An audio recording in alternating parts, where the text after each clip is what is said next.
ভগবত গীতা দ্বিতীয় অধ্যায় শ্লোক নাম্বার 22। তো আত্মা সম্বন্ধে ভগবান অর্জুনকে উপদেশ দিচ্ছে। তো 22 নম্বর শ্লোকে উপমা দিয়ে বোঝাচ্ছেন কিভাবে দেহ পরিবর্তন হচ্ছে আত্মার পোশাক পরিবর্তনের মতো। এই উপমা দিয়ে ভগবান বোঝাচ্ছেন। বাসাংসি জীর্ণানি যথা বিহায় নবানি গৃহ্ণাতি নরোপরাণি তথা শরীরাণি বিহায় জীর্ণানি অন্যানি সংয়াতি নবানি দেহি। মানুষ যেমন জীর্ণ বস্ত্র পরিত্যাগ করে নতুন বস্ত্র পরিধান করে, দেহীও তেমনি জীর্ণ শরীর ত্যাগ করে নতুন দেহ ধারণ করে। বাস মানে হচ্ছে বস্ত্র। বাস শব্দের বহুবিধ অর্থ রয়েছে। বাস শব্দের অর্থ হচ্ছে সুবাস। একটা অর্থ সুবাস, যেমন আমরা বলি না সুবাস। বাস, বাস মানে গন্ধকে বোঝায়, ভালো গন্ধ। বাস শব্দের অর্থ মানে কি বলে, আবাস স্থলকেও বোঝায়। আপনার কোথায় বাস, বাসস্থান, আবাসস্থল। আবার বাস শব্দের অর্থ বস্ত্রও বোঝায়, যেটা এই লোকে যে অর্থ নেওয়া হয়েছে, যে বাসামসি, বাস। তো বাসাংসি জীর্ণানি যথা বিহায়, আমরা যেরকম জীর্ণ বাস বা জীর্ণ বস্ত্র বিহায় ত্যাগ করি, এবং নবানি নতুনগুলো গৃহণাতি গ্রহণ করি, নর অপরাণী, নর অথবা অন্য যে কোনো পশু দেহ। সবসময় যে আমরা নরদেহই লাভ করি তা না, কখনো কখনো অন্যান্য পশু দেহও আমাদেরকে গ্রহণ করতে হয়। এটা একটা সাধারণ জ্ঞানের বিষয়, যে আমরা পোশাক যেরকম পরিবর্তন করি, ভগবান এই উপমা এই জন্য দিচ্ছেন যেন, কেননা এটা আমরা প্রতিদিন এই কাজগুলো করি। আমরা প্রতিদিন পোশাক পরিবর্তন করি, তো বুঝতে সুবিধা। এখন অর্জুন যুক্তি দেখিয়েছিলেন যে ভীষ্ম এবং দ্রোণ বা আমার আত্মীয় স্বজনেরা তাদের বর্তমান শরীরগুলো হারাবেন যদি আমি এই যুদ্ধ করি। আমি ঠিক আছে মানলাম যে আত্মা মরে না, কিন্তু তারা তো বর্তমান শরীর হারিয়ে ফেলবেন মৃত্যুর যুদ্ধ হলে, মৃত্যুবরণ করলে। এবং এই দেহ হচ্ছে তাদের উপভোগের উৎস, তো এই দেহ যদি হারায় তাহলে সেটা আমার দুঃখের কারণ। তো কৃষ্ণ এই শ্লোকে যে সেই যুক্তি খণ্ডন করে বলছেন, দেহ পরিবর্তন পোশাক পরিবর্তনের মতোই, তাই তারা নতুন দেহ লাভ করার মাধ্যমে আসলে সুখী হবে। পুরাতন দেহ ত্যাগ করে নতুন দেহ যখন তারা গ্রহণ করবে, তাতে তারা সুখী হবেন। এভাবে কৃষ্ণ অর্জুনের যুক্তি খণ্ডন করছে। তো প্রভুপাদ তাৎপর্যে দেহ পরিবর্তন সম্বন্ধে বিজ্ঞানীদের মতের কথা বলছেন যে পারমাণবিক জীবাত্মা যে এক দেহ ছেড়ে আরেক দেহে ধারণ করে তার সর্বজন স্বীকৃত তথ্য, তবে আধুনিক বিজ্ঞানীরা আত্মার অস্তিত্বে বিশ্বাস করে না, অথচ হৃদয় থেকে কেমন করে শক্তি সঞ্চালিত হয় তা বোঝাতে পারে না। কিন্তু তারাও স্বীকার করতে বাধ্য যে প্রতি মুহূর্তে দেহের পরিবর্তন হচ্ছে, এবং এই পরিবর্তনের ফলে দেহ শৈশব, যৌবন, বার্ধক্য দেখা যায়। বার্ধক্যের পর আত্মা অন্য দেহ ধারণ করে, যা পূর্বে গীতায় বলা হচ্ছে। তো মুন্ডক উপনিষদ এবং শ্বেতার উপনিষদে বর্ণনা করা হয়েছে যে আত্মা এবং পরমাত্মা একই বৃক্ষে অবস্থিত দুটি পাখির সঙ্গে তুলনা করা হয়েছে। আত্মা হচ্ছে ভোগ পরায়ণ যে পাখি, পরমাত্মা হচ্ছে সাক্ষী রূপে যে পাখি। মুন্ডক উপনিষদে, শ্বেতার উপনিষদে, দুই উপনিষদে একই শ্লোক রয়েছে। তাৎপর্য প্রভুপাদ দিচ্ছেন, সমান প্রেক্ষে পুরুষো নিমগ্নানিশয়া শোচতি মুহ্যমানা দৃষ্টম যদা পশ্যতি অনামিষম অস্য মহিমানম ইতি ভীত শোক। সেম মানে অর্থ, একই অর্থবোধক শ্লোক শ্রীমদ্ ভাগবতমে রয়েছে, একাদশ স্কন্ধে।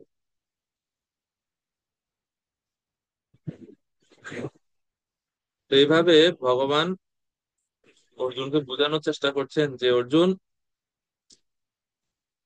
জীর্ণ বস্ত্র পরিত্যাগ করে নতুন বস্ত্র ধারণ করলে সেটা দুঃখের কারণ না, সেটা সুখের কারণ, আনন্দের কারণ। তো সুতরাং তুমি শোক করো না। কেননা শ্রুতিতেও বলা হচ্ছে अन्यान अवतरम कल्याणतरम रूपम कुरुते त्रियम वा गंधर्व्यम वा दैवम वा प्रजापत्यम वा ब्राह्मम वा। অর্থাৎ পিতৃলোকে, গন্ধর্ব লোকে, দেবলোকে, প্রজাপতি লোকে বা ব্রহ্মলোকে অন্য নবতর কল্যাণতর কলেবর লাভ হয়। তোমরা যদি এই দেহ এই ত্যাগ করে, তাহলে তারা উন্নত লোকে উন্নত দেহ ধারণ করে আরো অধিক আনন্দ তারা ভোগ করবে। তো সুতরাং তুমি কেন শোক করছো? এভাবে বলছো।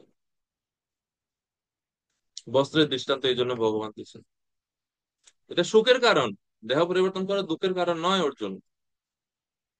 এবং কৃষ্ণ আরো বোঝাতে চাচ্ছেন যে এই যে আহ এই যুদ্ধে নিহত ব্যক্তিগণ গর্ভবাসজনিত কষ্ট ব্যতী রেখে স্ব স্ব বৃদ্ধ মানব দেহ পরিত্যাগ পূর্বক নবীন দেহ দেব দেহ লাভ করে স্বর্গীয় সুখ উপভোগ করবেন। তারা তো এতদিন পর্যন্ত এই জগতিক সুখ উপভোগ করছে, কিন্তু তারা যদি এই যুদ্ধে দেহ ত্যাগ করে, তাহলে তারা দেব দেহ লাভ করে স্বর্গীয় সুখ উপভোগ করবেন, তা আরো অধিক সুখ। তাতে তাদের কষ্ট দেওয়ার পরিবর্তে সুখী হবে। আর তুমি যে প্রায়শ্চিত্ত শাস্ত্রের নিরর্থকতার কথা ভাবতেছ, তাও নয়, কারণ যজ্ঞে এবং যুদ্ধে বধ ব্যতীত অন্যত্র অন্য কারণে হত্যা করলে পাপ হয় এবং সেই স্থলে প্রায়শ্চিত্তের বিধান প্রদত্ত হয়ে থাকে। অর্জুন বলছে যে আমি প্রায়শ্চিত্ত করব, আমি গৃহে আমি বনবাস হয়ে তপস্যা করব, আমি যুদ্ধ করব না এই পাপ থেকে মুক্ত হওয়ার জন্য। কৃষ্ণ বলছেন আরে প্রায়শ্চিত্তের কি দরকার আছে? দুইটা স্থানে হত্যা করলে কোনো পাপ হয় না। কোথায় কোথায়? যজ্ঞে এবং যুদ্ধে। যজ্ঞে যখন সে, যদিও কলিযুগে এটা অনুমোদিত না, বৈদিক সময়ে যজ্ঞে যখন পশু বলি দেওয়া হয়তো সেটা পাপ না। আর যুদ্ধে যখন হত্যা করা হয় সেটা ন্যায় ভাবে,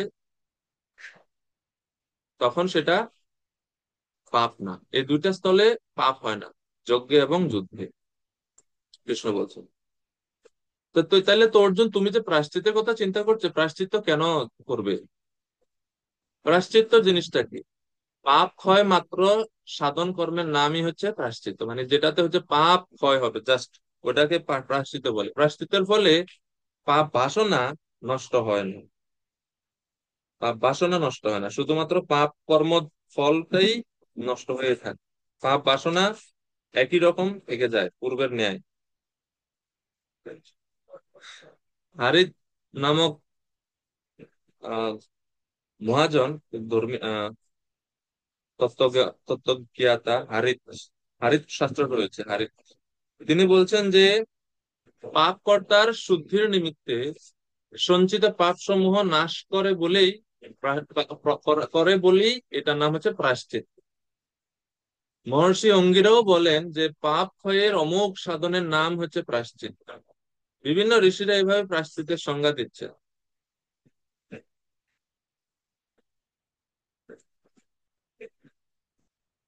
কিন্তু শ্রীমদ্ ভাগবতমে সুখদেব গোস্বামী পরীক্ষিত মহারাজের যখন কথোপকথন হয় ষষ্ঠ স্কন্ধ ভাগবতমে, যে পরীক্ষিত মহারাজ জিজ্ঞেস করছেন যে মানুষ, পঞ্চম স্কন্ধের নরকের কথা বলছেন সুখদেব গোস্বামী, সেটা শুনে পরীক্ষিত মহারাজ চিন্তা করতেছেন যে মানুষ এই নরক থেকে কিভাবে উদ্ধার পাবে, তার উপায় বলুন। তো প্রথমে পরীক্ষিত জিজ্ঞেস করছে যে কর্মমার্গ পন্থায় চান্দ্রায়ন ব্রত আদি প্রায়শ্চিত্তের মাধ্যমে কি মানুষ তাদের পাপ কর্ম থেকে মুক্ত হতে পারে?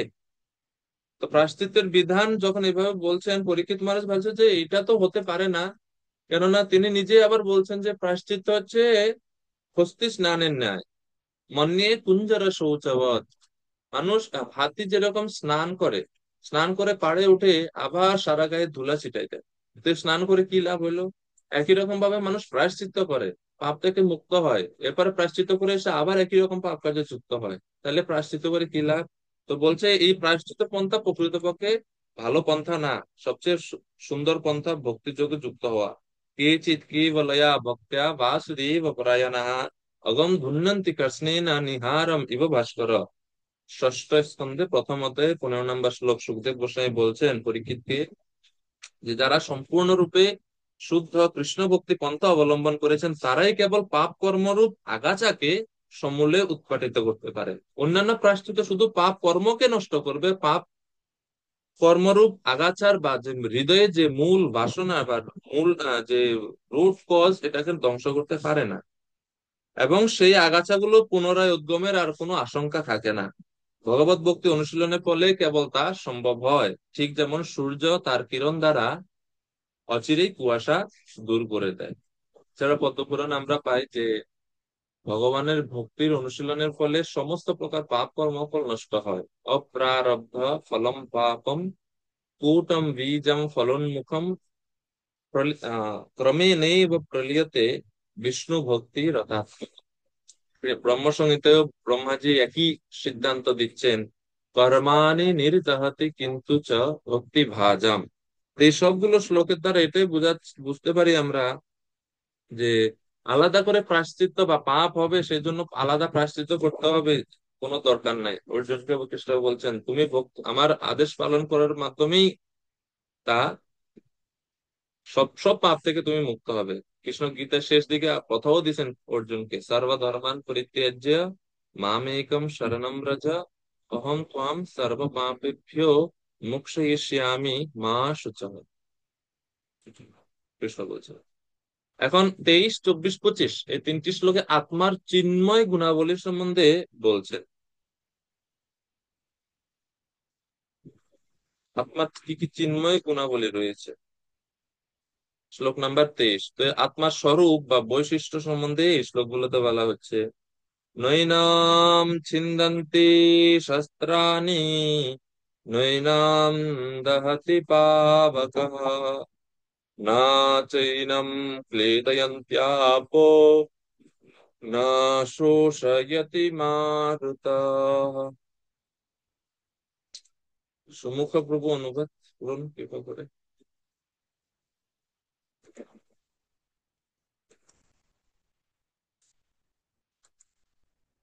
মাইক অন করুন প্রভু, মাইক অন করে। হ্যাঁ। আত্মাকে অস্ত্রের দ্বারা কাটা যায় না, আগুনে পোড়ানো যায় না, জলে ভেজানো যায় না, অথবা হাওয়াতেও শুকানো যায় না। ধন্যবাদ প্রভু। আত্মার কি বৈশিষ্ট্য, কয়টি বৈশিষ্ট্য আমরা পাচ্ছি এই শ্লোকে। আগুন ভেজানো দুইটা। চিন্দন্তি শস্ত্রাণি অস্ত্র দ্বারা কাটা যায় না, এক। দুই, দহতি পাবক আগুনে পোড়ানো যায় না। তিন, নচৈনম ক্লেদয়ন্তি আগুন জলে ভেজানো যায় না। চার, শুকানো হাওয়াতে যায় না। শুকানো যায় না। তো মোট চারটি বৈশিষ্ট্য আত্মার এই শ্লোকে ভগবান বলে।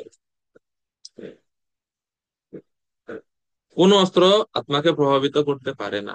বিভিন্ন প্রকার অস্ত্র রয়েছে, তরবারি, আগ্নেয়াস্ত্র, পর্জন্যাস্ত্র। পর্জন্যাস্ত্র হচ্ছে মানে জলীয় অস্ত্র, বায়বীয় অস্ত্র, আদি কোন রকম অস্ত্র শস্ত্রই আত্মাকে হত্যা করতে পারে না।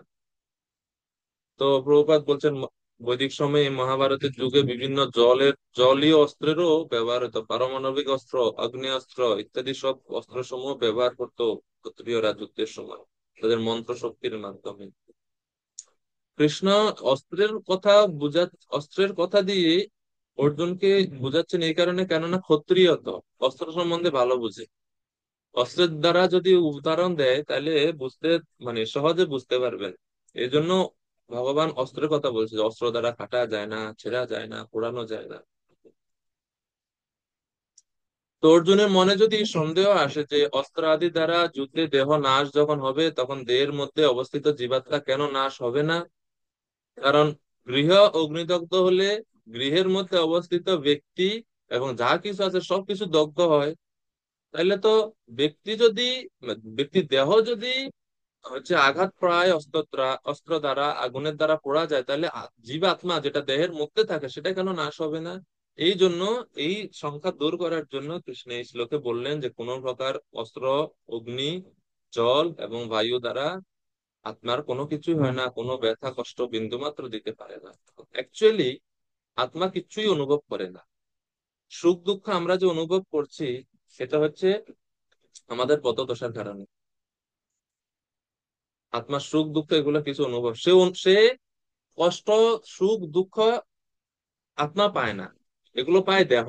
আর যেহেতু আমরা মিথ্যাভাবে দেহকে আমার বলে ভাবতেছি এবং আমাদের এই মানে এই আসক্তিটা, দেহ আসক্তিটা এত গাঢ়, এজন্য আমরা মনে করি আত্মা কষ্ট পাচ্ছে। প্রকৃতপক্ষে আত্মা কষ্ট পায় না, কষ্ট পায় দেহে।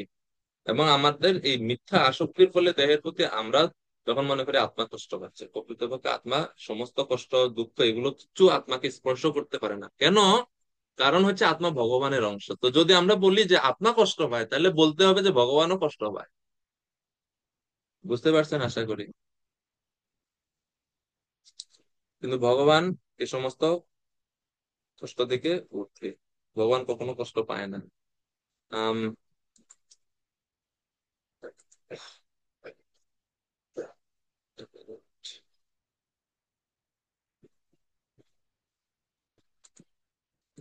শাস্ত্রে বলা হচ্ছে যে ভগবান ভগবানের এবং জীবের মধ্যে পার্থক্য রয়েছে। সেই পার্থক্যটা কি?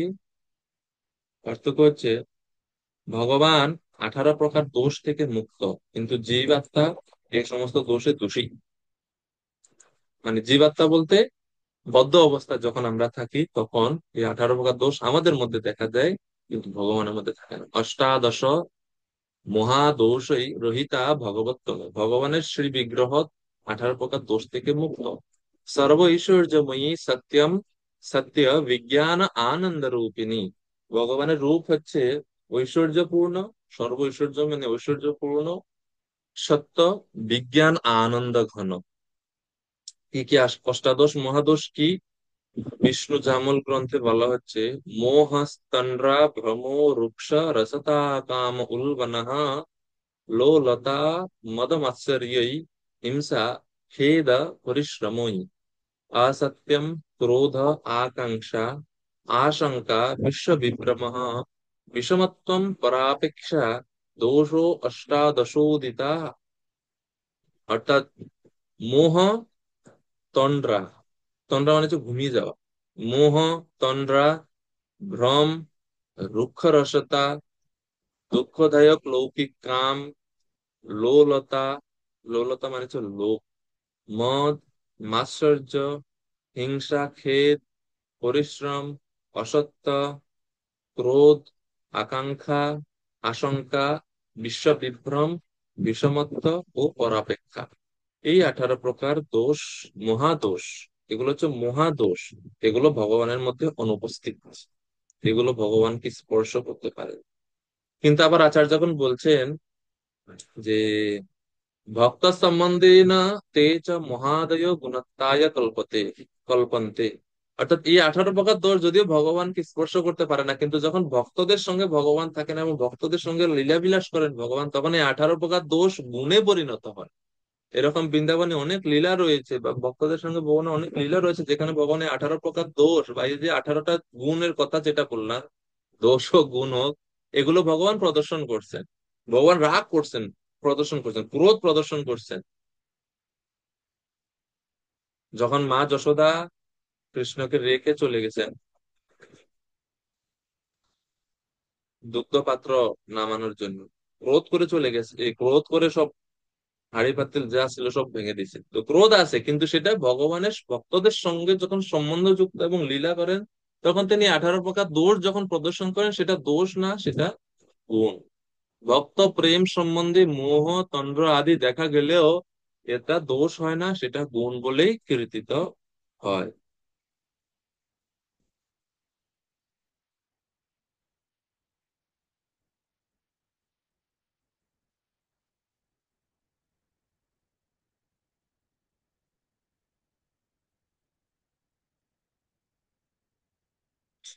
তো যাই হোক, এই বিষয়ে বলা হচ্ছে। তো প্রভুপাদ তাৎপর্যে আত্মার স্বরূপ সম্বন্ধে যথার্থ জ্ঞান থাকার কথা বলছেন, যে প্রভুত উদাহরণ দিয়ে বোঝাচ্ছেন, ঠিক যেমন আগুনের স্ফুলিঙ্গ যদিও আগুনের সঙ্গে তার গুণগত ভাবে এক ও অভিন্ন, কিন্তু আগুনের থেকে বেরিয়ে এলেই তা নিভে যায় এবং তখন তার মধ্যে আগুনের বৈশিষ্ট্যগুলো দেখা যায় না। তেমনি পরমাণু সদৃশ জীবাত্মা ভগবত বিমুখ হয়ে পড়লে মায়া শক্তিতে আচ্ছাদিত হয়ে পড়ে এবং তার প্রকৃত স্বরূপ বিস্মৃত হয়ে পড়ার ফলে নানা রকম দুঃখ কষ্ট ভোগ করতে হয়।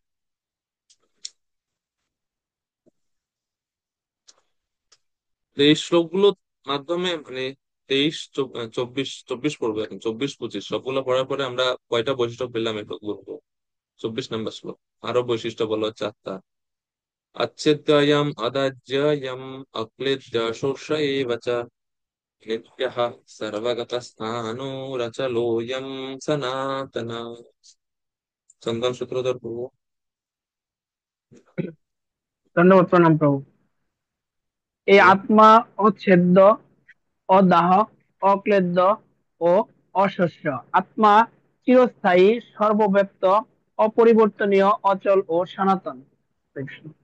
অর্থাৎ 23 নম্বর শ্লোকে যে বিষয়গুলো বলা হয়েছে সেগুলো 24 নম্বর শ্লোকে ভগবান আবার সংক্ষেপে বলছেন। মানে অক্লেদ্য মানে জল দ্বারা ভেজানো যায় না, তা আগের শ্লোকে সেটাই বলছেন। না চৈনাম ক্লেদয়ন্তি আপো, তো ওই ন চৈনাম ক্লেদয়ন্তি আপো এটাকেই বলা হচ্ছে অক্লেদ্য। এরপরে দ্বিতীয় লাইনে কিছু নতুন বৈশিষ্ট্য বলছেন। নিত্য, আত্মা হচ্ছে নিত্য, চিরস্থায়ী এবং সর্বগত মানে সর্বব্যাপ্ত। সর্বব্যাপ্ত বলতে সব জায়গায় আত্মার অবস্থান, সর্বত্রই আত্মা অবস্থিত। এই এই উপর ভিত্তি করে প্রভুপাদ বলছেন যে আত্মাকে সর্বত্র আমরা অনুভব করতে পারি। এবং বিজ্ঞানীরা যে বলে উন্নতর উচ্চতর গ্রহ লোকে প্রাণের সন্ধান নাই, প্রভুপাদ বলছেন যে আত্মা সর্বগত, আত্মা সব জায়গায় থাকতে পারে। হয়তো তাদের সেই সেই সমস্ত অন্যান্য লোকে তাদের ভিন্ন শরীর রয়েছে, যেটা আমরা হয়তো এখনো জানতে পারিনি, কিন্তু তাদেরও আত্মা রয়েছে এইভাবে। তো প্রভুপাদ এই তাৎপর্য পুরোটাই বলছেন সর্বগত সম্বন্ধে। ঈশ্বরের সৃষ্টির সর্বত্রই আত্মা বিরাজ করছে, জলে স্থলে অন্তরিক্ষে, আগুনেও জীবাত্মা রয়েছে। তো 6টা বৈশিষ্ট্য এই শ্লোকে আমরা জানতে পারি। আত্মা অচ্ছেদ্য, অদাহ্য, অক্লেদ্য, অশস্য। তো মায়াবাদীরা যুক্তি প্রদর্শন করে যে জীব মুক্তির পর ভগবানের সাথে এক হয়ে যায় বা এক হয়ে যাবে, অহম ব্রহ্মাস্মি তারা বলে। কিন্তু এই শ্লোকে সেই যুক্তি খণ্ডন করছে। আত্মার বৈশিষ্ট্য বর্ণনা করে বলা হচ্ছে যে আত্মা হচ্ছে অচ্ছেদ্য, চিরস্থায়ী, অপরিবর্তনীয়, অচল, সনাতন ও অবিকারী। আত্মা যদি ভগবানের সাথে এক হয়ে যাবে যেত, তাহলে তাকে বলা হতো না অপরিবর্তনীয়, বলা হতো পরিবর্তনীয়। আত্মাকে বলা হচ্ছে সনাতন বা শাশ্বত। তাহলে আত্মা কিভাবে পরমাত্মা বিলীন হতে পারে? ভগবানে যদি বিলীন হয় তাহলে সে তো শাশ্বত নয়, সে অনিত্য হয়ে যাবে, মানে তার আর কোনো অস্তিত্ব থাকবে না। এবং পূর্বেও একটা শ্লোকে ভগবান বলছেন না ত্বয়্যাবা অহম জাতু নাসম না ত্বম নেমে চ নাদিপা না চৈব না ভবিষ্যাম। এটাও মায়াবাদীদের যুক্তি। এখন 25 নম্বর শ্লোক উপসংহার স্বরূপ ভগবান আবার বলছেন আত্মসম্মতি অব্যক্ত ইয়ম অচিন্তো ইয়ম অবিকার্য ইয়ম উচ্যতে তস্মাৎ এবং বিদিত্বেনাম নানো শোচিতুমর্হসি। সত্যরূপা মাতাজি অনুবাদ করুন 25 নম্বর শ্লোক। হরে কৃষ্ণ, প্রণাম।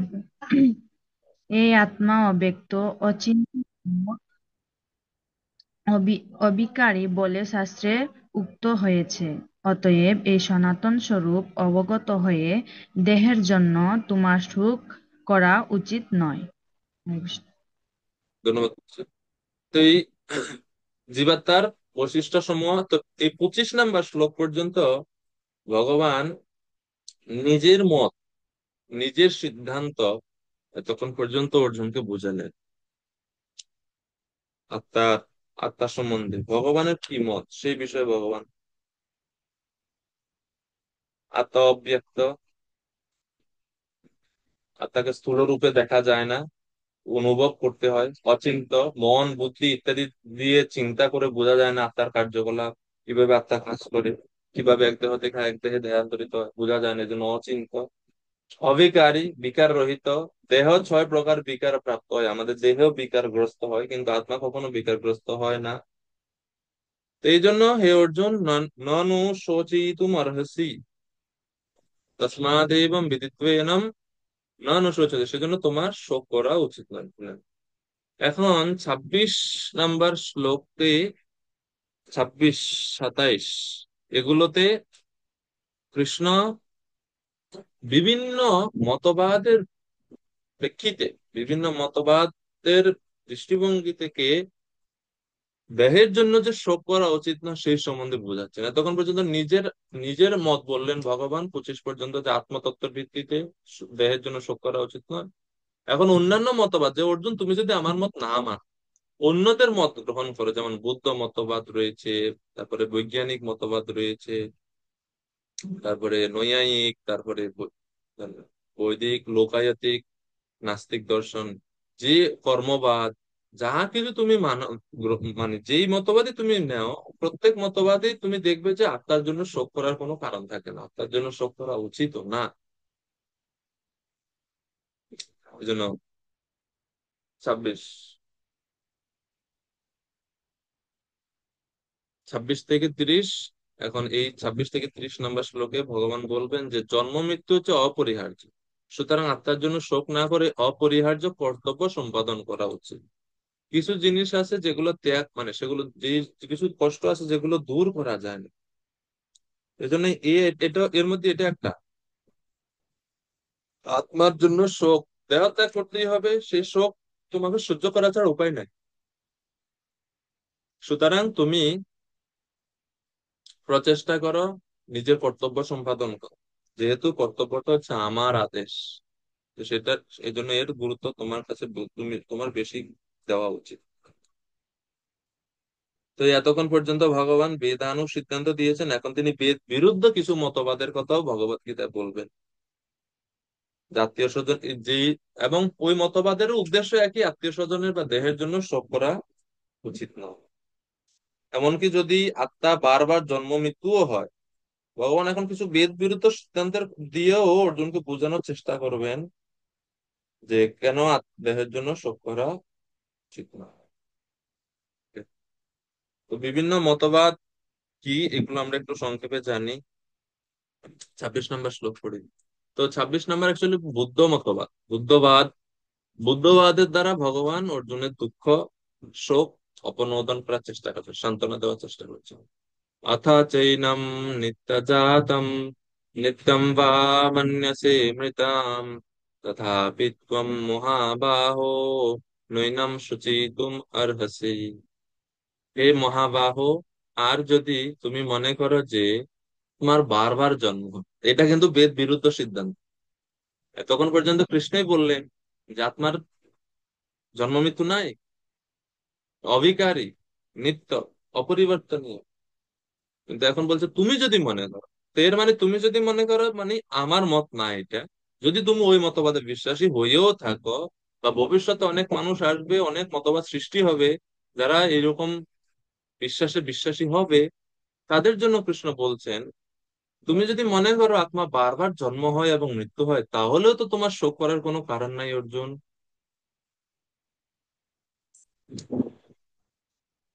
কেননা বুদ্ধদের মতে আত্মার অস্তিত্বকে তারা অস্বীকার করে, তারা বলে আত্মা বলতে কিছু নেই। বৌদ্ধ ধর্মে পুনর্জন্ম, তারা বলে যে আত্মা অস্তিত্ব, মানে তারা পুনর্জন্ম স্বীকার করে, কিন্তু তাদের মত হচ্ছে, বৌদ্ধদের মত হচ্ছে আত্মা বারবার জন্ম মৃত্যু হয়। আমরা যে বলি না একই আত্মা এক দেহ থেকে দেহান্তরিত হয়, তাদের মতে এটা না, এই আত্মা নষ্ট হয়ে যায় আর পরবর্তীতে আবার আত্মা সৃষ্টি হয়। এ হচ্ছে তাদের মতবাদ। প্রভুপাদ বলছেন প্রায় বুদ্ধদের মতো কিছু দার্শনিক আছে যারা আত্মার দেহাত্মিক স্বতন্ত্র অস্তিত্বের কথা মানতে চায় না। তো শ্রীকৃষ্ণ যখন ভগবত গীতা বলেন সেই যুগেও এই ধরনের নাস্তিক ছিল, তাদের বলা হয় লোকায়তিক ও বৈভাষিক, দুইটি মতবাদ।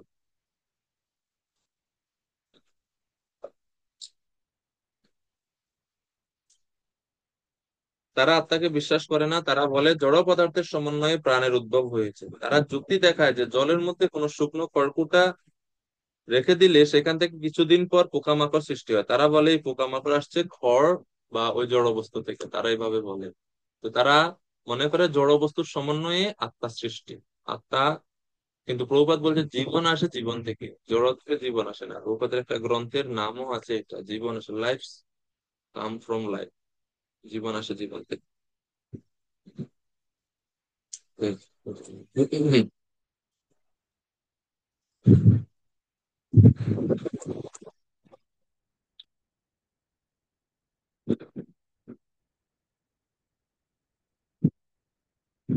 লোকায়তিক যারা নাস্তিক, লোকায়তিক নাস্তিক।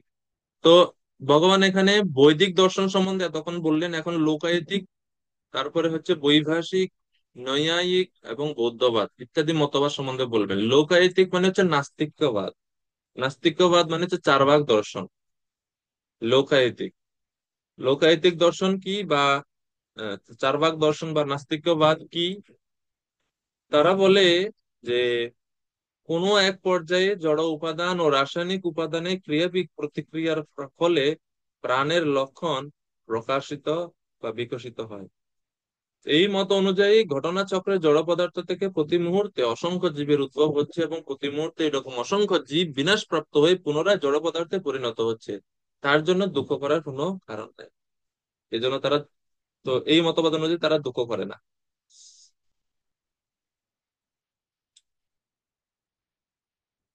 এবং চার্বাক মুনি বলছেন যে, বিখ্যাত শ্লোক আছে চার্বাকের, ঋণম কৃত্বা কৃতম পিবেত, যাবৎ জীবেত সুখম জীবেত, ঋণম কৃত্বা কৃতম পিবেত ভস্মীভূতস্য দেহস্য কুত পুনরাগমনো ভব। যে এই দেহ ভস্মীভূত হয়ে গেলে আর কই কই তুমি ফিরে আসবো। সেই জন্য যতদিন থাকো, বেঁচে থাকো, ভালো করে জীবন ধারণ করো এবং ঋণ করে হইলেও ঘি খাও।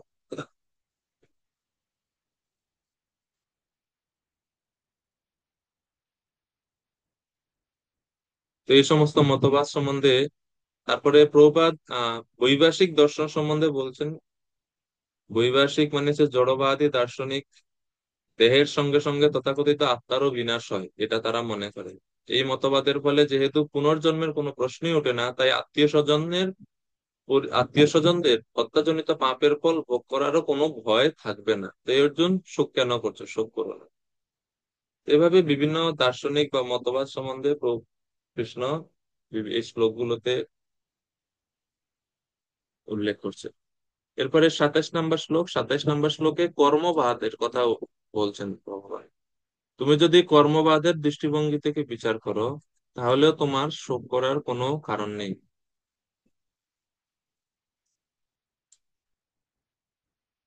কেন? কারণ কর্মবাদ অনুযায়ী পূর্বকৃত কর্মফল অনুসারে আমাদের জন্মগ্রহণ করতে হয় এবং কর্মফল শেষ করার পর মরতে হয়। তো এই জন্য আমাদের বারবার আসতে হবে, বারবার মৃত্যুবরণ করতে হবে। এই যে চক্র চলতে থাকে, কর্মবাদীদের মতে যে এই কর্মচক্র থেকে মুক্ত হওয়ার কোনো উপায় নেই। তো এই জন্য কর্মবাদ যদি তুমি মনে করো অর্জুন, তাহলে তোমার আত্মীয় স্বজনদের শোক করার কোনো কারণ নাই। 27 নম্বর শ্লোকে তা বলা হচ্ছে, কর্মবাদ যুক্তি, 27 নম্বর শ্লোক। জাতস্য হি ধ্রুব মৃত্যু, ধ্রুবম জন্ম মৃতস্য চ, তস্মাদপরিহার্যার্থে ন ত্বম শোচিতুম অর্হসি। যার জন্ম হয়েছে তার মৃত্যু অবশ্যম্ভাবী, এবং যার মৃত্যু হয়েছে তার জন্মও অবশ্যম্ভাবী। অতএব অপরিহার্য কর্তব্য সম্পাদন করার সময় তোমার শোক করা উচিত নয়।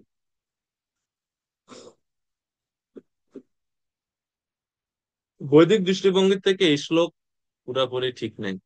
কেননা সবাই যে মৃত্যুবরণ করলে জন্মগ্রহণ করতে পেরে, যারা মুক্ত হয়ে যায় জড় জগৎ থেকে, তারা কি মৃত্যুবরণ করার পরে আবার আসে এই জগৎ? তারা তো আসে না। তো এই শ্লোক হচ্ছে কর্মবাদীগণের যুক্তি।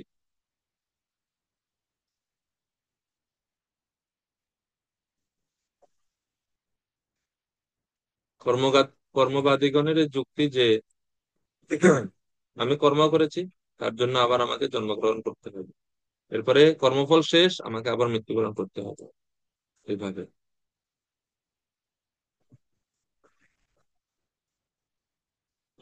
তো কর্মবাদী বা নৈয়ায়িক গণের মতের ভিত্তিতে কৃষ্ণ এই শ্লোক বলছেন। নৈয়ায়িক গণ বা যারা ন্যায় শাস্ত্র, নৈয়ায়িক যারা ন্যায় দর্শন যারা অনুসরণ করে তাদের কথা বলছে।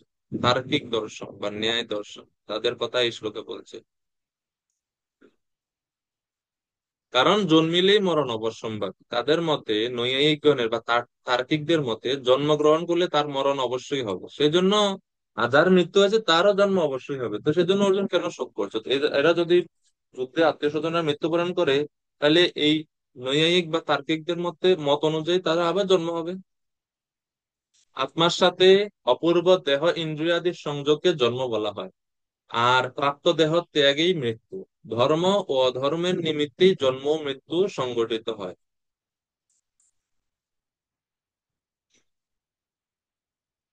এই জন্য ভগবান আরো বললেন যে যদি তুমি শোক এবং মোহের বশবর্তী হয়ে তার্কিকগণের বিচার অপেক্ষা ন্যূন হয়ে যুদ্ধে বিরত হও, তাহলেও তোমার যোদ্ধাগণের বা তোমার বিপরীত পক্ষের যোদ্ধাগণের মৃত্যু অবশ্যই। কেননা তুমি যদি যুদ্ধ না করো, তাদের প্রারব্ধ অনুসারে, তাদের কর্ম অনুসারে তারা মৃত্যুবরণ করবেই। কিন্তু তুমি যদি যুদ্ধ না করো, তাহলে তোমার ক্ষতি হচ্ছে, তুমি স্বধর্মচ্যুত হবে। তোমার স্বধর্ম থেকে চ্যুত হবে, দূরে সরে যাবে, এবং যেটা পাপ। শ্রীমদ্ ভাগবতমে দশম স্কন্ধে প্রথম অধ্যায়ে 38 নম্বর শ্লোকে বলেছে, মৃত্যু জন্মবতাম বীর দেহেন স জায়তে অদ্য অদ্য বা অব্দ শতান্তে মৃত্যুর বৈ প্রাণিনাম ধ্রুব। মৃত্যু জন্মবতাম, যার জন্ম হয়েছে তার মৃত্যু অবশ্যই হবে।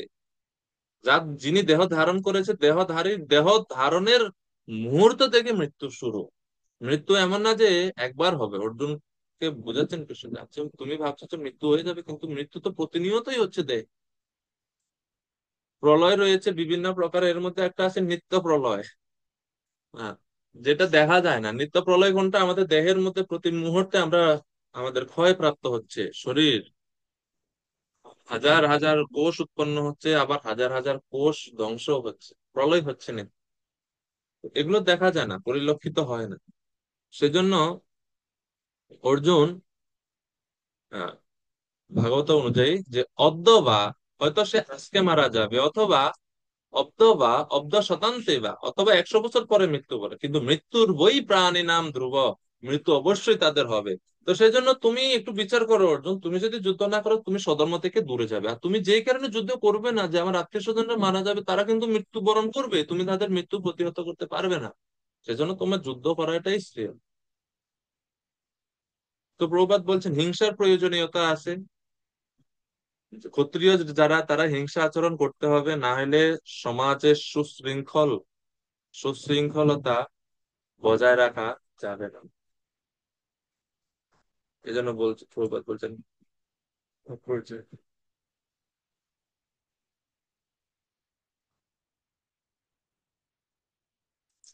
এখন পরবর্তী শ্লোকে ভগবান বলছেন যে তুমি যদি এই শরীরের জন্য শোক করো, শরীরের জন্য শোক করা উচিত।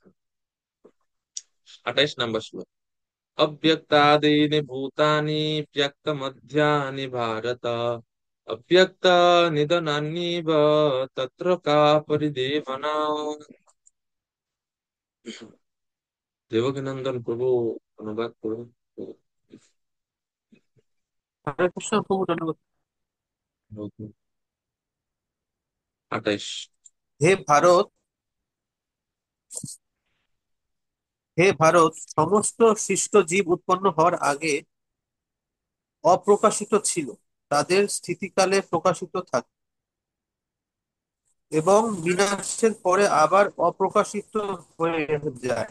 সুতরাং সেই জন্য শোক করার কারণ কি?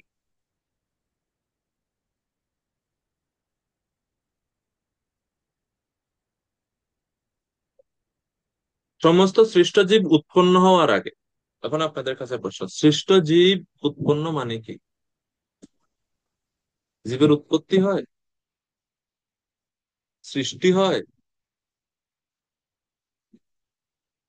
সৃষ্ট জীব উৎপন্ন হওয়ার আগে অপ্রকাশিত ছিল। অপ্রকাশিত আমরা বুঝছি মানে দেখতে পারলাম না, আমরা দেখিনি। অব্যক্ত ছিল, অপ্রকাশিত ছিল।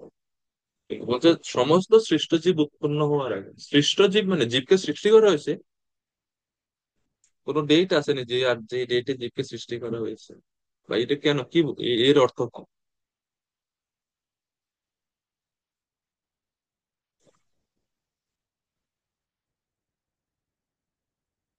কেউ বলবেন?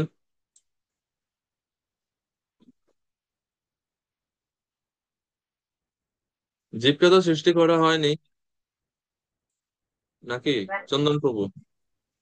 যে প্রভু, মানে জীবটা, আত্মাটা তো চিরন্তন। এই আত্মাটা হুম। যখন কোনো জীব দেহ লাভ করে, তো হুম। সেটাকে মিন করে। তাহলে আপনার মতে এই যে এখানে বলছে সমস্ত সৃষ্ট জীব উৎপন্ন, তাহলে এটা কি আত্মার উৎপত্তি না দেহের উৎপত্তি? দেহের উৎপত্তি, আত্মা তো সৃষ্টই, আর দেহ, আত্মাটা যে দেহ লাভ করে তখন ওই জীবের সৃষ্টি। তখন ওই জীব প্রকাশিত হয়, জি। আমরা দেখতে পাই ওই জীবকে, কিন্তু যখন এই দেহ ত্যাগ করে চলে যায় আত্মাকে তার দেখা যায় না, তো তখন আমরা মনে করি যে হারিয়ে গেছে, অপ্রকাশিত হয়ে গেছে। ধন্যবাদ চন্দন প্রভুকে। হ্যাঁ, এবং বলদেব বিদ্যাভূষণ এবং ভক্তি বিনোদ ঠাকুর, ওনারাও এই একই কথা বলছেন। ভক্তি বিনোদ ঠাকুর বলছেন যে জন্মের পূর্বে এই ভূতময়, পঞ্চভূতময় বা পঞ্চ উপাদান দিয়ে তৈরি শরীর অনুপলব্ধ থাকে। অনুপলব্ধ মানে উপলব্ধি করতে পারি না, আমরা এই দেহকে দেখতে পাই না, চোখের দ্বারা দেখা যায় না, হাতের স্পর্শ করা যায় না যখন জন্মের পূর্ব। জন্মের পর মৃত্যু পূর্ব পর্যন্ত শরীরের উপলব্ধি হয়, কিন্তু মরণান্তে পুনরায় এই শরীর অনুপলব্ধি হয়ে যায়। এরূপ অনিত্য শরীরের বিনাশে শোক করার কারণ মোহ ও অজ্ঞান ব্যতীত আর কিছুই নয়। যেন সৎবাদীগণের মতে মৃদ আদি সৎরূপ দ্রব্যে কুম্ভ গ্রীভা যোগ হলে ঘটের উৎপত্তি হয়, তাহা ভঙ্গে কপালাদি অবস্থাকে ঘটের বিনাশ বলা হয়, কিন্তু সদ্রব্য মৃত্তিকা কিন্তু সর্বদা স্থায়ী থাকে। বলদেব বিদ্যাভূষণ একটা উদাহরণ দিয়ে বোঝাচ্ছেন যে মাটি, যখন সেই মাটিকে আহ, জল এবং কুমারের সংস্পর্শে আসে, যখন সেই মাটি, তখন সেই মাটি থেকে বিভিন্ন ঘটের উৎপত্তি হয়। মাটি সর্বত্র দেখা যায়, সর্বত্র রয়েছে, কিন্তু যখন ঘট রূপে সেটা আসে সেটা আমরা ব্যবহার করতে পারি। কিন্তু যখন আবার কালক্রমে সেটা ভেঙে যায়, ভেঙে গেলে আবার সেটা মাটিতে পরিণত হয়, আর আমাদের সেটা ব্যবহারযোগ্য থাকে না। একই রকম ভাবে আত্মা সর্বত্রই রয়েছে, আত্মা নিত্য রয়েছে, কিন্তু যখন আত্মা কোনো রূপ পরিগ্রহ করে তখন আমরা সেই আত্মাকে দেখতে পাই। আবার যখন আত্মা সেই রূপ চেঞ্জ করে তখন আর আমরা আত্মাকে দেখতে পাই না।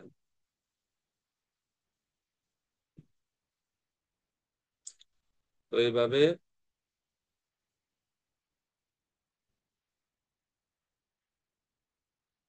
28 নম্বর শ্লোকে বলছেন, প্রভুপাদ উদাহরণ দিচ্ছেন যে আমরা যদি আত্মার অস্তিত্ব বিশ্বাস নাও করি তবুও শোক করার কারণ নেই। যেমন উদাহরণ দিচ্ছে যে কতগুলো জড় পদার্থের রাসায়নিক ক্রিয়া বিক্রিয়ার মাধ্যমে যদি জীবন সৃষ্টি হয় এবং মৃত্যুর সময় যদি আবার তার জড়ের মধ্যে সেটা বিলীন হয়ে যায়, তাহলে শোক করার কারণ নেই, কেননা তা অল্প পরিমাণ রাসায়নিক পদার্থের বিনাশ হলো মাত্র। এটা হচ্ছে বৈজ্ঞানিক মতবাদ। যারা বিজ্ঞানী যারা বলে যে রাসায়নিক উপাদানের সমন্বয়ে জীবন সৃষ্টি হয়, তো বলা হচ্ছে যে রাসায়নিক ক্রিয়া বিক্রিয়া যদি জীবন সৃষ্টি হয় আবার মৃত্যুর সময় সেটা জড়ের মধ্যে বিলীন হয়ে যায়, তাহলে কি ক্ষতি আছে? কেননা রাসায়নিক ক্রিয়া বিক্রিয়াতে আবার জীবন সৃষ্টি করা যাবে যদি তাদের মতবাদ এভাবে মেনে নেওয়া হয়। আবার মৃত্যুর পর যদি সব শেষ হয়ে যায় তাহলে পুনর্জন্মের কোনো প্রশ্নই উঠছে না। আর পুনর্জন্ম না হলে পিতামহ গুরুদেব আদি আত্মীয়দের হত্যার পাপ ভোগ করারও কোনো কারণ নাই। তাই যুদ্ধে কারো মৃত্যুতে শোক করারও কোনো কারণ নাই, সেজন্য তুমি যুদ্ধ করো। তো সব দিক থেকে ভগবান বুঝাতে চাচ্ছেন অর্জুনকে যে অর্জুন, দেহের জন্য শোক করা উচিত নয়। 29 নম্বর শ্লোক। 29 নম্বর হচ্ছে আশ্চর্য শ্লোক।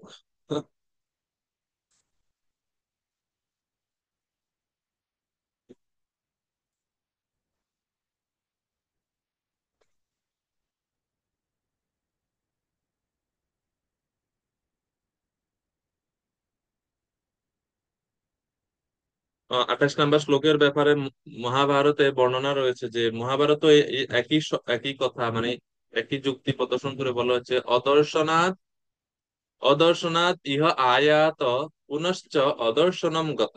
মানে অদর্শন হতে আত- এই দেহ সমূহ আসে, আবার পুনরায় অদর্শনে চলে যায়। অতএব তোমার নয়, তুমিও তার নয়, সেজন্য বৃথা আসক্তি ত্যাগ করো।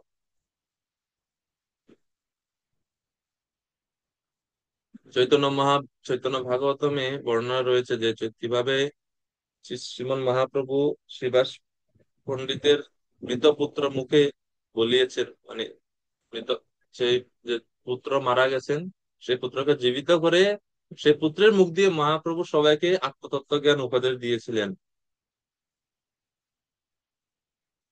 মৃত শিশু প্রতি প্রভু বলেন বচন, শ্রীবাসের ঘর ছাড়ে যাও কি কারণ?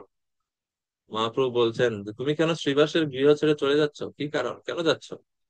শিশু বলে, প্রভু যেন নির্বন্ধ তোমার, অন্যথা করে শক্তি আছে কাহার। প্রভু আপনার নির্ধারিত নিয়ম এটা, আমার আয়ু শেষ হয়ে গেছে, আমাকে যেতে হবে, এর মানে এর নিয়মের লঙ্ঘন কে করতে পারে? তো এর আরো অনেক উপদেশ দিয়েছেন সেখানে। তো এখন হচ্ছে 29 নম্বর শ্লোক। তো ভগবানের শ্রীমুখে আত্মতত্ত্ব সম্বন্ধে বহু উপদেশ শ্রবণ করেও অর্জুন যখন শোক নিবারক যথার্থ আত্মজ্ঞান লাভের অক্ষমতা জানালেন, তখন ভগবান বললেন, হে অর্জুন, এই আত্মতত্ত্ব জ্ঞান অত্যন্ত দুর্জ্ঞেয় এবং আশ্চর্যজনক, এটা সকলে মানে বুঝতে পারে না, অনুধাবন করতে পারে না।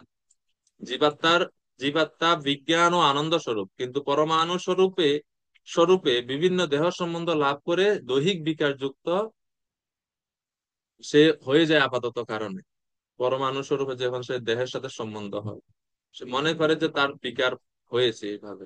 তো সেই জন্য আশ্চর্য আত্মার আশ্চর্যবোধ বা আশ্চর্য আহ কার্যকলাপ 29 নম্বর শ্লোকে বলছেন, আশ্চর্যবৎ পশ্যতি কশ্চিদেনম, আশ্চর্যবৎ বদতি তথৈব চান্যঃ, আশ্চর্যবৎ চৈনমন্যঃ শৃণোতি, শ্রুত্যোऽপ্যেনম বেদ ন চৈব কশ্চিৎ। আশ্চর্য আশ্চর্য আশ্চর্য, সবকিছু আশ্চর্য।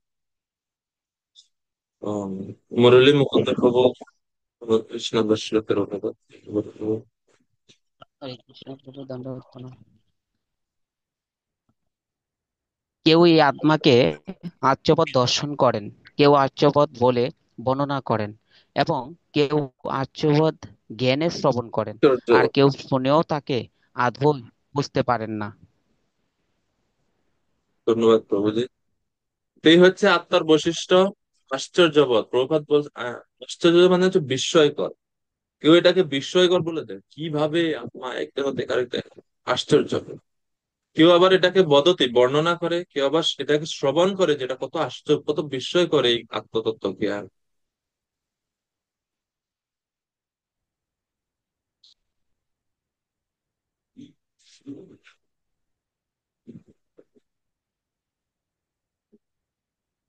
এবং এই যে মানে আত্মতত্ত্ব জ্ঞান যে আশ্চর্যজনক, প্রভুপাদ কঠোর উপনিষদের শ্লোক উদ্ধৃতি করে বলছেন, এটা বোঝাটা অনেক কঠিন। আত্মতত্ত্ব জ্ঞান উপলব্ধি করা, শ্রবণ করে বোঝাটাই কঠিন, উপলব্ধি তো আরো বেশি কঠিন। এই জন্য বলছেন, শ্রবয়ান আপি বহুবীর ইয়ো ন লভ্য, শৃণ্বন্তো আপি বহবো ইয়ম ন বিদ্যু, আশ্চর্য বক্তা কুশলস্য লব্ধা, আশ্চর্য জ্ঞাতা কুশলানুশিষ্টঃ। উপনিষদের শ্লোক। কর্ণ আদি ইন্দ্রিয় দ্বারা বহু ব্যক্তি কর্তৃক আত্মা লাভ হয় না, কেননা অর্থাৎ আত্মা শ্রবণ গোচর হয় না।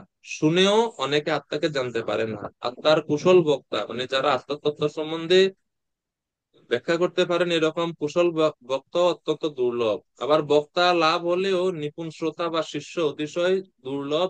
বা এই আত্মতত্ত্ব জ্ঞান সম্বন্ধে যে শুনবে, এরকম শ্রোতাও লাভ করা যায় না। এইভাবে সবকিছু আশ্চর্য কর বলে তার সম্বন্ধে বোঝা হচ্ছে। অর্থাৎ জড় জ্ঞানের ভিত্তি বা শুধুমাত্র জ্ঞানের দ্বারাতে এই আত্মাকে উপলব্ধি করা যায় না। ভগবত ভক্তি স্তরে উন্নীত হলেই তখন আত্মার স্বরূপ উপলব্ধি করা যেতে পারে। 5 প্রকার দশা রয়েছে সাধকদের জীবনে: শ্রবণ দশা, বরণ দশা, স্মরণ দশা, আপন দশা এবং সম্পত্তি দশা। এর মধ্যে যখন জীব এই আপন দশাতে আসে, তখন সে তার আত্মস্বরূপ উপলব্ধি করতে পারে, আর সম্পত্তির দশাতে সে চিন্ময় শরীর লাভ করে। এরকম বর্ণনা রয়েছে ভক্তি রসামৃত সিন্ধু গ্রন্থে। আমরা আর ওইদিকে না যাই। আত্মবিজ্ঞান, এই জন্য এই আত্মতত্ত্ব জ্ঞান বুঝতে হলে, উপলব্ধি করতে হলে অবশ্যই সদ্গুরু শরণাগত দরকার। গুরু ছাড়া এই আত্মতত্ত্ব কেউ বুঝতে পারবে না, শুধুমাত্র অধ্যয়নের মাধ্যমে বোঝা যাবে না। তো জন্য 3টি উপায় আছে। আত্ম উপলব্ধির সবচেয়ে সহজ পন্থা প্রভুপাদ তাৎপর্য বলছে। প্রথমত, ভগবান শ্রীকৃষ্ণ যেভাবে গীতার জ্ঞান দান করেছেন ঠিক সেভাবে গ্রহণ করতে হবে। দুই, কৃষ্ণ পরমেশ্বর ভগবান বলে গ্রহণ করার জন্য অনুতাপ, আহ, কৃষ্ণ যে পরমেশ্বর ভগবান সেটা গ্রহণ করতে হবে।